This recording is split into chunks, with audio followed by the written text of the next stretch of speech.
For this first season of the X Factor in the U.S., they put a lot of emphasis on like the emerging digital culture, basically, or viewership, you know. So we were tasked to come up with an idea for how can we come up with the best experience for folks who are watching in like a non-traditional way.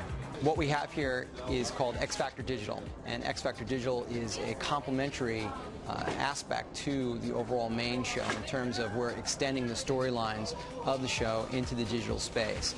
So when we were first brainstorming and creating or designing all of the content that we wanted to create for X Factor Digital, we knew that we wanted to take things a little bit next level, and I think that the idea of doing a weekly live pre-show was really one of the centerpiece ideas. Hey everybody, don't want to brag, but we've got a pretty good show coming your way tonight. Live from the lot here in Los Angeles, I'm Dan Levy. And I am Taryn Southern. Thank you so much for streaming. So this is the first time in my experience that we've tried to do a live pre-show just for the internet in conjunction with this live broadcast television show. I think the overall concept of the pre-show is to capture the conversation that is happening around the main show. You know, one of the things that is interesting is we're bringing the fans into the show, and we're doing that by having them come in every week and do sort of a video conference call with our main hosts, if you will.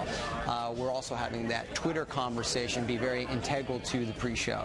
So while Simon's talking about a particular contestant, we'll scour for that particular tweet, and we'll have that tweet from that individual be on the screen at that exact time that he's discussing it. I think when people saw what it was, I think it exceeded expectations of what people imagined. I don't think anyone's ever seen, you know, a digital pre-show that ever looked like this digital pre-show.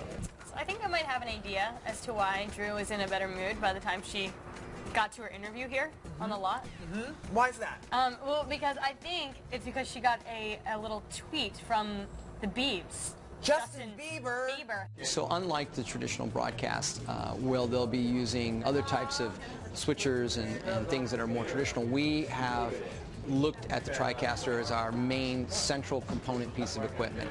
Everything runs through it. So we ran, I mean, up to 5 cameras at a time, and we ran, you know, a lot of tape packages, and we ran this all in real time. Just we had a full director standing in, executive producers standing in doing the show, and the way that you would walk into our production, it would look like you're watching, you know, a live television show being produced. And on any TriCaster show that you do, people always walk in and they're just amazed that everything that you can do, and like it's all on the screen. I think one thing that New Tech will really actually help with, and the TriCaster in particular, is folks who are coming from a television background to be a lot more comfortable in it. I think it'll give them a lot bigger range.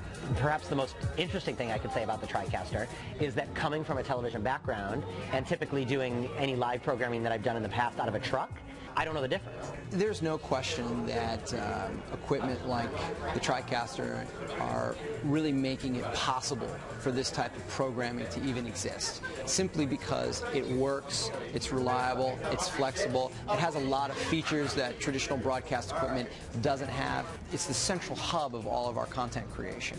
So I'm very pleased with the TriCaster, and I think it's a great enabling technology for creatives and producers. So that's about it, friends. We'll see you next week. Have a good night. Have a great night.